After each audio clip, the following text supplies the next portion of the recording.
Okay, so this coming Saturday, I'm going to be refereeing for Grappling Industries, and I thought I would go over the rules of Grappling Industries with you and point out a few differences that exist between Grappling Industries rules and those of the IBJJF.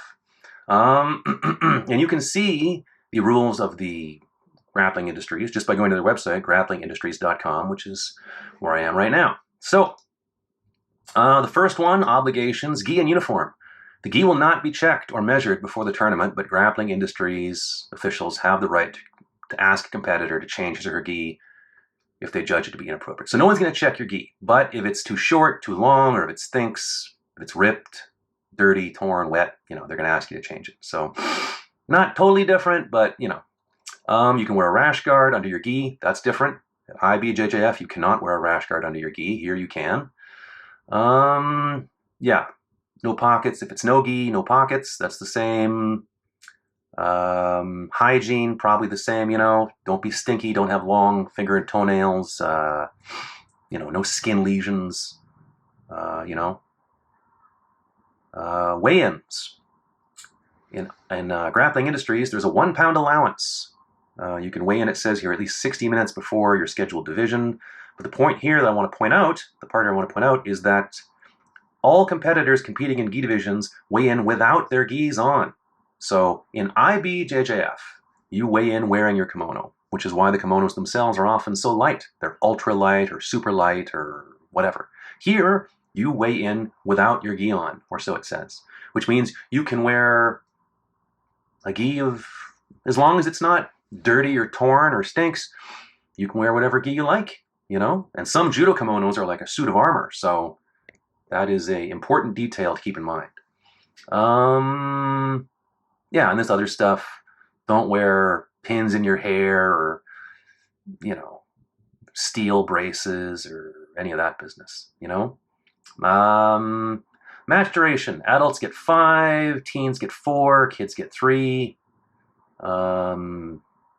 Scoring, it's the same, 4 for mount, 4 for back, 3 for guard, 2 for sweep, 2 for takedown, 2 for knee on stomach, and 2 for solid submission attempt that was stopped out of bounds. So if you're in an armbar, you're rolling, you go to bounds, okay, but if you're in an armbar and you just pick your opponent up and walk off the mat, that's different. You're not, that's the end of the match, right? You can't expect the referee to rescue you and then allow the match to continue, right? But if you happen to go off the mat while properly defending, so be it. The other guy gets 2, All positions must be held and controlled for 3 seconds. That's the same. There is no advantage scoring. That's big. In IBJJF rules, an advantage is if something almost happens. If I almost submit you, I get an advantage. If I almost throw you, almost sweep you, almost pass your guard, that's an advantage. You get advantages for almosts. Here, there's no advantage. So there's no almosts. You don't get points, well, not points. You don't get advantages for almost doing it. Either you do it or you don't, right? So if I sweep you and you come back up into my guard, if I sweep you and your back hits the mat, but then you end up back in my guard again, under IBJJF rules, I would get an advantage. Here, nothing. Or if I throw you onto your back or onto your knees, and then you immediately get up again before 3 seconds have passed, in IBJJF, that would be an advantage. Here, it's nothing. First penalty will result in a warning. Second penalty will result in opponent being given 2 points. Third will be disqualification. It doesn't say on here what the penalties are, but if you go to the IBJJF website, which I'll go over in a second, you can go over what the various penalties are. If it finishes in a draw, the referee picks somebody. If you tap out or scream, it's over. I'm not going to go over prizes and registration and this stuff, rankings and stuff.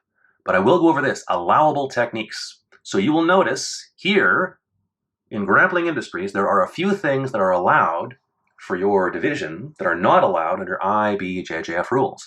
Like, for example, for individuals under 18, I'll refer to them as kids, they are allowing triangle pulling the head. In IBJJF rules, that's not allowed.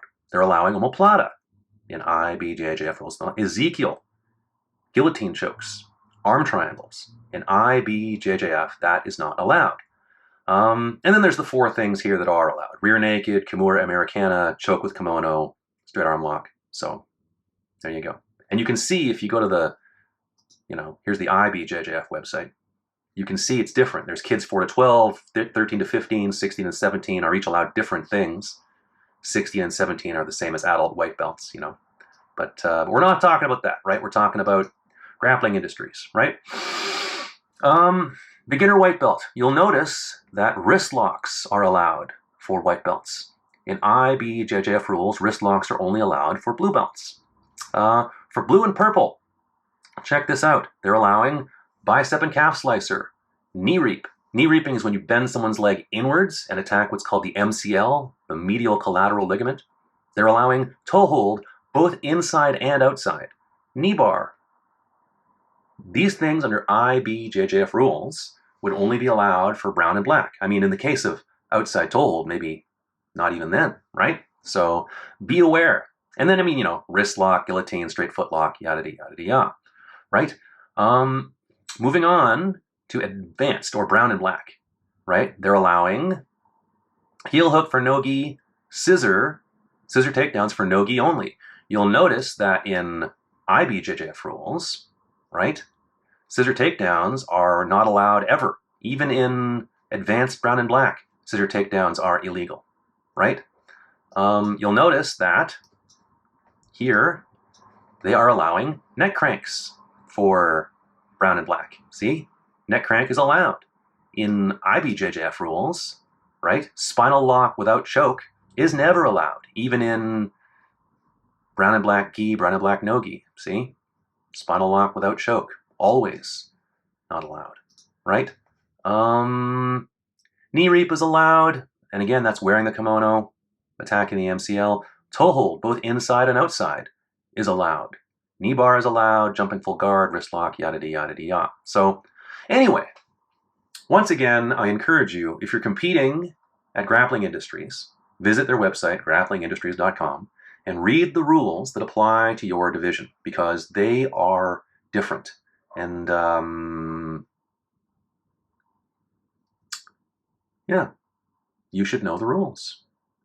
You've competed for months and months, or maybe even years and years. Spend the 15 minutes to know what is allowed in your division and what is not allowed. And I will do my best as a referee to make sure everybody understands what is allowed and what is not allowed. But ultimately, that is the responsibility of the athlete and the coach, or possibly, if it's a child, the parents, right? And I will do what I can to make sure everybody gets a fair shake. But just thought I'd go over the rules here. So go over this. Go to grapplingindustries.com, read the rules. And, if you want to, compare them to the rules from IBJJF. Because at Grappling Industries, they're allowing, I wouldn't say quite a bit more, but quite a bit more. And the ones that are of key importance are white belts are allowed wrist locks. Kids are allowed head and arm chokes, guillotines, Ezekiel, omoplata, triangle pulling the head, right? Blue belts and purple belts are allowed knee bar, toe hold, knee reap, bicep and calf slicer. And brown and black belts are allowed neck cranks, twisters, these are different. Oh, and in both of them, I'll just point this out, in both of them, slam is not allowed. See, slamming here, not allowed. And then down here, where's slam? See, slam, not allowed. Slamming is when your opponent is on the ground and you pick them up and then slam them back onto the ground. A slam is not a throw. A slam is not a sweep. A slam is a slam. All right? Anyway, if you're competing this weekend, I'll see you there, and best of luck to us all.